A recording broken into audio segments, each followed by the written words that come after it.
que tamit fii mooy suñu teranga yéen seen i bureau mooy seen i teranga waaye ñun fii yeneen dafa mooy suñu teranga te nit nag defe naa comme ni nga ko waxee rek kenn bëggul xañ sa njaboot seen i teranga waaw parce que fii la ñuy jëlee li ñuy dundee kon bëgg nañ ko fonk nañ ko donte leen suñu nekk sax neexuñu mais nag comme moomaguñu ko amaguñu fu ñu moomal suñu bopp am na yoo xam ne mënaguñu ko fay def mais dinañ góorgóorlu comme ni ngeen ko bëggee ñun ñëpp ñu ànd liggéey fexe mu set tey nekkin bi rafet loolu lañ bëgg ku bëgg a dem ku bëgg a dikk loolu moo tax ñu nangu collaborer ak yéen pour ñu mën a liggéey bi ngeen a def seen liggéey ñu tamit def suñu liggéey te kenn du loru. waaw merci. Ok, merci beaucoup. Merci beaucoup. Je suis Abouba, directeur général du cadre de vie et de l'hygiène publique. Donc, sur instruction de son Excellence le chef de l'État, on nous a confié le cadre de vie et d'hygiène publique. Donc, dans la mise en œuvre du programme Zéro déchet, il y a beaucoup de pans qui ont été identifiés. Et dans ce cadre-là, on procède à l'amélioration du cadre de vie à travers des opérations ponctuelles que nous menons. Pour rappel, nous avons initié ces opérations dans le cadre d'un week-end une commune. Et c'est dans cette même logique qu'on a entamé des discussions avec les principaux acteurs. Et dans ce cadre, la Fédération Mbolo Moy Doré a accepté de travailler avec la Direction générale du cadre de vie pour qu'on puisse expérimenter ces types d'activités-là. Et c'est la raison pour laquelle ce matin, nous sommes venus procéder à une vaste opération de désencombrement de cet axe-là qui est très stratégique.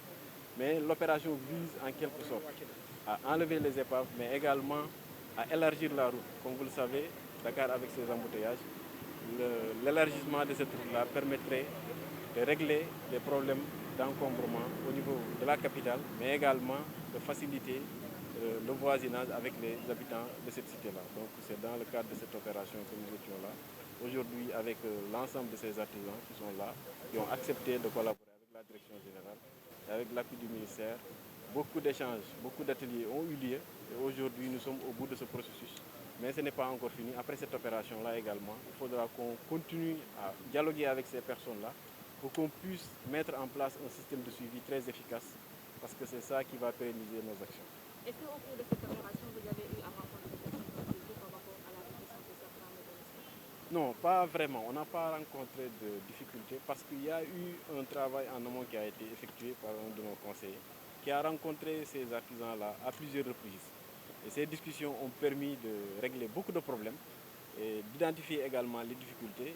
La difficulté majeure, peut-être, c'est le site de recasement. Et pour le moment, on est encore en attente de ce site-là. Et à partir de ce moment-là, la méthode qu'on a identifiée, c'est de venir travailler avec eux pour identifier les épaves de véhicules qui sont là et qui ne servent absolument à rien. Donc ces épaves-là ont été enlevées. Et à partir de ce moment-là, pour qu'eux aussi puissent participer activement à ce travail de suivi-là, ils sont volontaires, c'est eux-mêmes qui ont choisi de partir et de devenir premier partenaire avec le ministère pour qu'on puisse expérimenter cette nouvelle démarche qui se veut vraiment inclusive mais également participative pour qu'ensemble qu'on puisse véritablement régler les problèmes d'encombrement au niveau de la région de Dakar. Vous avez d'autres questions? Ah voilà. Lan mën nañu la jàpp? waaw ma ngi leen di sant di leen gërëm donc si ndigalu njiitu réew mi ñi nga xamante ne moo ñu dénk cadre de vie ak hygiène publique ci loolu lañ nekk di mettre en œuvre programme zéro déchet. Programme zéro déchet bi am ay pàcc yu am solo yi nga xamante ne wàllum désencombrement daf ci am solo maanaam ni dëkk bi xatee ñu lal ay pexe pour que xataay boobu wàññeeku su mënut jeex aussi mu wàññeeku. donc ci loolu ñu tegoon fi benn programme bu am solo bu tudd un week-end une commune bi nga xamante ne def nañ ko ci commune Médina ci commune Patte d'Oie waaye ñoom aussi bi ñu sentiree ne que ñun liggéey bi ñuy def pour ñoom la jege nañ ñu pour ñu waxtaan pour ñu xool yan anam la ñu mën a def pour que waxtaan boobu wala action yi ñuy mëne mu bañ a indi lor ci loolu ñu ubbi ay waxtaan yu am solo ak ñoom waxtaan ak ñoom ci lu bëri pour que ñu xam ne mbir mi ñoo ko bokk te li nga xamante ne ñu ngi koy def pour yéen te ànduñ ci ak yéen ñu ngi koy def contre yéen donc ci loolu ñoom aussi ñu am esprit d'ouverture ne ñu ñun kat d'accord nañ pour ñun expérimenter loolu ci fi ñu nekk ñu waxtaan ba juboo jàpp ne que yoon bii nii yoon bu am solo la bi nga xamante ne dina permettre su fi nit ñi jaaree mu désengorger Dakar donc ci loolu ñoom ñu d'accord ci moo tax ñu ànd ci ak ñoom pour que ñu def opération boobu ànd ci ak communes yi ànd ci ak acteurs yëpp pour que ñëpp ñu defandoo waaye li ci gën a am solo mooy ginnaaw opération bi ñoom aussi loolu bàyyi nañ ko ci xel te nee nañ ñoom tamit engagé wu nañ pour bokk ci suivi bi parce que fii su xatee tamit ñoom la xatal parce que seen bérébu liggéeykaay la fii la ñuy suturloo donc loolu seen intérêt la fii aussi mu yaatu ba nga xamante ne dem beeg dikk bi dina yem waaye ñoom aussi dinañ mën a am ay oto yi nga xamante ne dinañ ko régler donc ci loolu lañ d'accord ak ñoom ñu def liggéey bu am solo te loolu aussi ñun aussi dinañ leen ci accompagner ci suivi bi balaa yeneen cycle de recasement bi di pare ba ñoom aussi ñu mën ko rejoindre waaye aussi projet yi nga xamante ne état bi am na ko fi ñu mën ko dérouler sans problème. bi ñu ngi koy rafetlu pour le moment amaguñu dara loo xamante ne ñu ngi koy jiixe jaaxa liggéey bi rafet na andi nañ ci ñu waxtaan nañ ci lu yàgg def nañ ci ay séminaire lu ñu tënk ak ñoom ñu ngi koy liggéey waaye di rappeler rek xanaa état wax leen ne boo gisee Ndakaaru mel ni xëy na ñoom ñoo yàggul am ay projets yoo xamante ne dinañ am ay zone industrielle yoo xamante ne dañ ko jagleel artisan yi ñu moomal ko seen bopp parce que bu ñu yàggoon ne sóoraale artisan yi ci béréb yoo xamante ne dinañ ko moom ci biir Ndakaaru kon désencombrement bi du toll nii te fépp fa ñu nekk buñ ñu fa jëlee ay étages lañ fay def ay immeubles ci yoo xamante ne c'est des intérêts personnels te ñun dañu liggéey dans l'intérêt général dañu former ay xale participer ci emploi réew mi donc dañu participer ci émergence du Sénégal ñu ngi wax monsieur le ministre mu ngi dem sax fi ñu nekk nii ay suuf yoo xamante ne suufu état la donc état war nañu mën a approprier ay kayit yoo xamante ne dinañu permettre ñu am ay garage moderne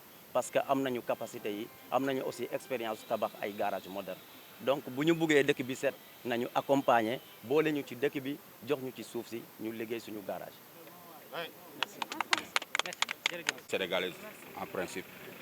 C'est pour faire une petite déclaration par rapport à cette journée-là de désencombrement avec l'aide du ministère de l'Urbanisme, directeur général du cadre de vie et l'ensemble des artisans d'automobile qui sont là. On le fait cette opération-là pour une cadre de vie sain, simplement, de nettoyer les garages comme il le faut, parce qu'on ne peut pas percevoir. Nous, on est des artisans, on a des maisons, on balaye, on nettoie nos maisons, donc on a le droit aussi de nettoyer notre garage. Donc ce projet-là, c'est pour cette lancée-là. C'est pour le bien-être. C'est pour le bien-être qu'on fait cette initiative-là. Et que nous remercions aussi l'ensemble des secteurs qui sont là, l'ensemble des présidents qui sont là, qui sont coopérés, sans aucun doute. Malgré il n'y a pas mal de problèmes, mais aussi on gère, ça va aller, Inch'Allah. Comment vous appréciez cette opération? Non, tranquille. On l'apprécie, sans souci, vraiment. On n'a pas de souci à faire dessus. C'est un très bon projet et on est avec. Et on y serait, Inch'Allah. On vient de débuter aujourd'hui comme dimanche. Je pense qu'on va terminer plus tard le mardi.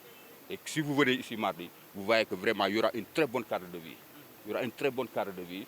Et puis on va changer aussi la méthode de travail. Parce qu'on ne peut pas percevoir aussi. Toi, tu as ton véhicule. Tu vas au garage.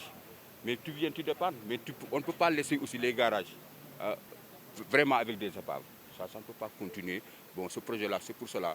Et que nous vous remercions, vous tous. Nous remercions aussi monsieur le ministre. Et que bon vent, quoi. Le travail, là, on l'apprécie. Et que nous serons avec, Inch'Allah.